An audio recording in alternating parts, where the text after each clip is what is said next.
Mike Mayock during last week's press conference said, at the end of the day, to me, the third day is just as important as the first round, and so is the acquisition of college free agents. If you agree with Mike Mayock, I want you to like this video right now.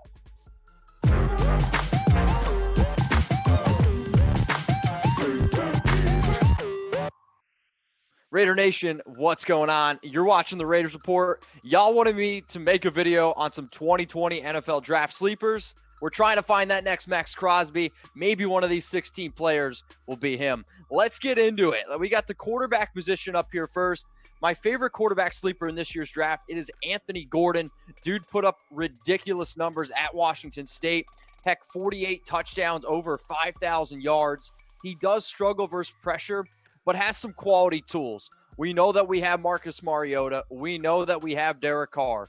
You bring Anthony Gordon to be a quarterback 3, a player that I think that you can get in the 4th or maybe even in the 5th round, because he doesn't have this overpowering arm. But if there's something that I've learned from Jon Gruden has never drafted a quarterback in round 1. Maybe he's going to wait and go after a sleeper like an Anthony Gordon. But when we talk about quarterbacks, every single time people think that they are going to draft a quarterback in round 1. But how about this question? Will the Raiders draft a quarterback in this year's draft?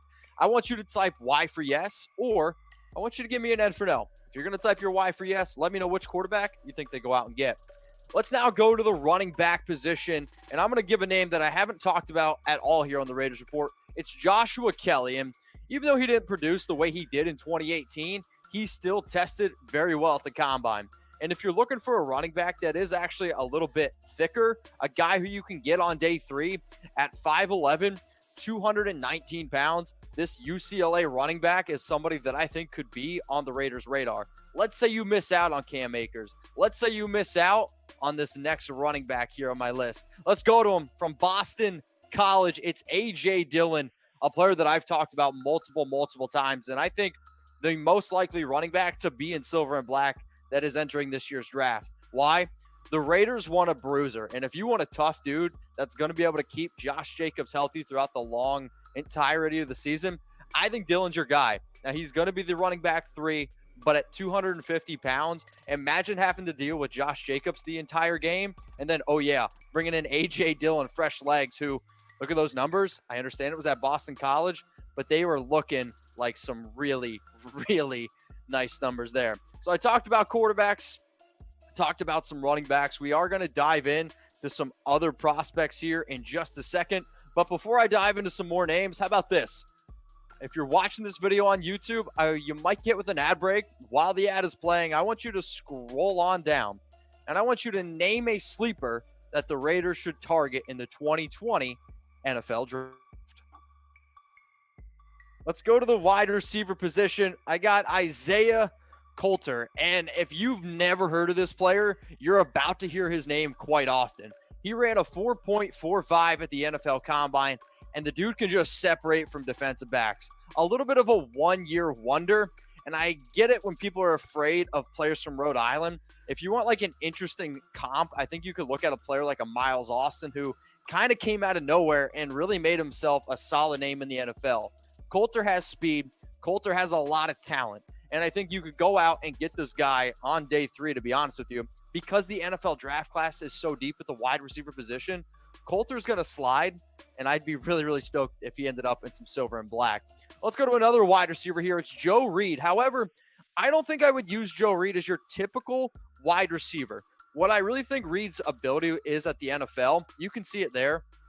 5 kick return touchdowns. And when you average 28.7 yards, I don't want to throw out a name like a Devin Hester. I'm going to throw out a name that you guys might be a little bit more familiar with. It's Dwayne Harris. And Dwayne Harris was never an elite wide receiver at the NFL level, but he was an elite special teams player. And if you're an NFL team that is really trying to change your culture, not just offense, defense, but special teams too, you need to be able to do that. And I think Joe Reed is a player that really is going to be able to transcend your special teams unit. Also here at Chat Sports, we're trying to transcend the NFL draft. And if you want to watch the NFL draft with Tom Downey and I, the entire Chat Sports crew, go ahead, subscribe to our main channel. You can see the link below, youtube.com/chatsportstv. We're going to be live Thursday, Friday, and Saturday, all 7 rounds. And we do analysis on every single pick.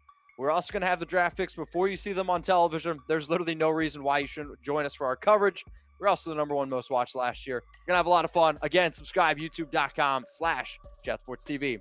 I do have one more wide receiver that I want to mention, and it's Bryan Edwards. And plan A to me is Michael Pittman Jr. Plan B is normally something you pick up on Walmart, but I'm going to call him Chase Claypool. Let's say you miss out on plan A and plan B. I think then you could look at the Raiders going after a plan C and Bryan Edwards, who does profile to be a pretty reliable receiver, and I think could be a player who we could rely on maybe as our fourth, fifth option. And if you could get him on day two, he's a big, tall dude at 6'3", 215 pounds, produced fairly well this year at South Carolina despite the quarterback play. Again, I want Michael Pittman Jr., and I would rather have Chase Claypool. But sometimes the draft doesn't go that way. Then you can end up with a player like Bryan Edwards. Let's now go to the defensive side of the football, Khalil Davis. And I love me some Khalil Davis, who had an absolute breakout season at Nebraska. And if you just want an athletic defensive lineman who, despite the Raiders going out and getting Malik Collins, despite the Raiders signing Daniel Ross, and I think already having a pretty solid defensive tackle unit, they are interested at this position. So at 6'2", 315 pounds, I just want you to keep your mind on a player like Davis, who had 11 tackles for a loss, had 8 sacks and 44 tackles. And if you're a loyal watcher of the show, I did talk about the possibility of this team drafting another defensive tackle. Now, I am very confident in the players that we already have. But in the NFL, you need to be able to win up the middle, and you need to be able to win the battle of the trenches. And I think going out and get a player like Davis could really, really help us add a little bit more depth. For the first time on the Raiders Report, I got a special deal around this Just Win Baby hoodie. If you want this in your life, it's only $44.99. And until midnight tonight, you can save $15 on it. So go ahead, take advantage of this deal. Go to chatsports.com/Raiders hoodie. If you don't remember the link, I'll put it in the comments. I'll put it in the description below. I mean, come on. Sweatshirt like that, save $15. Don't worry. I got your guys' back. Let's go to my next player here on the defensive line, who probably would need a 4XL in one of those sweatshirts. It's McTelvin Akeem.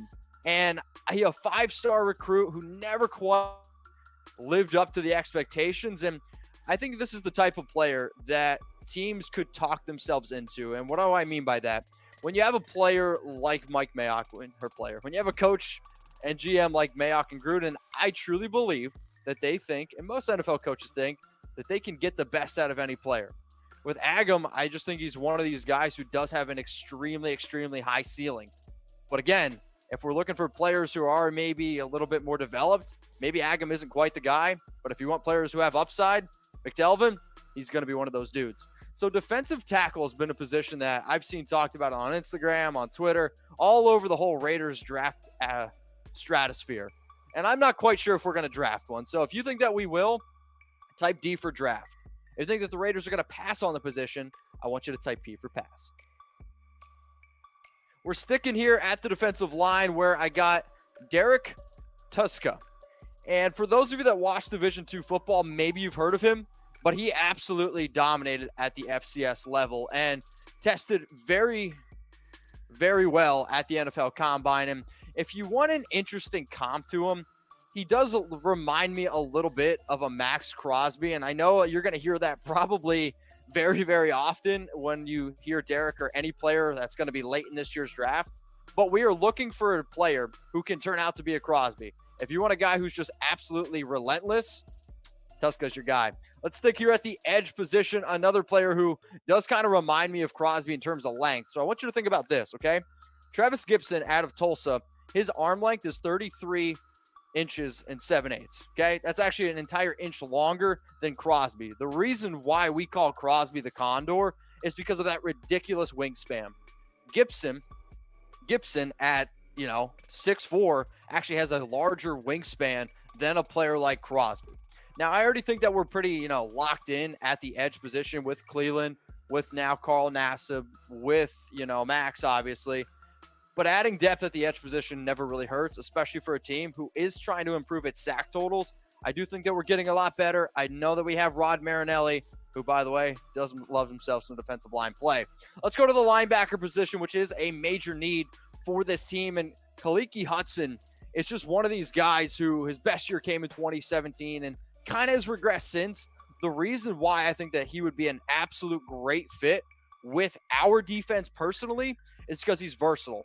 And he kind of played this like safety linebacker role for the Michigan Wolverines last year. And I think his ultimate role is going to be with the team is probably a special teams player. However, the ability for him to be versatile and maybe live up to some expectations like he did in 2017, it could be there. But you're looking at a guy who's led the Michigan team in tackles. He had over 100 tackles last year. I'm a big fan of Hudson. Let's stick here at the linebacker position. Logan Wilson. And I always kind of joke around. Like, I literally think Logan Wilson looks like a better version of Tom. If you don't know who Tom is, go look him up. What's going down? But just really, really solid production at Wyoming and a strong tackler who I think is just reliable, dependable, and everything that I think that this team kind of needs in a linebacker that we're going to be drafting a little bit later on. We were absolutely killed last year with injuries. You can't afford that. And I know injuries are hard to predict, but I do believe that sometimes players are more susceptible to injuries. Logan Wilson is a tough guy, and I don't want to say that he reminds me of a player like a Sean Lee, but Sean Lee never had just off the charts, athletic ability, but he was always kind of like in the right place at the right time.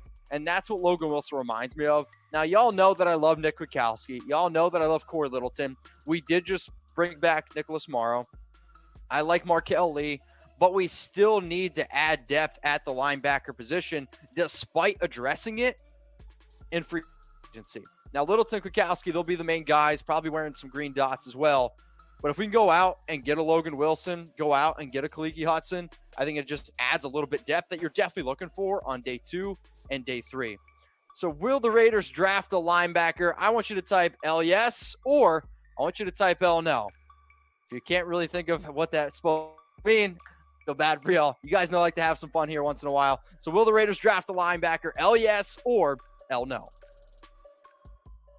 Let's go to the cornerback position now. Probably the Raiders' biggest need on defense. And I have Bryce Hall, who was definitely better in 2018. Obviously, the ankle injury really hurt his production this past year. And when I talked to Tom about Bryce Hall, he said, Bryce would have been my number 1 cornerback if he would have came out in 2019. And you guys know that I respect Tom. You know that I respect his opinion.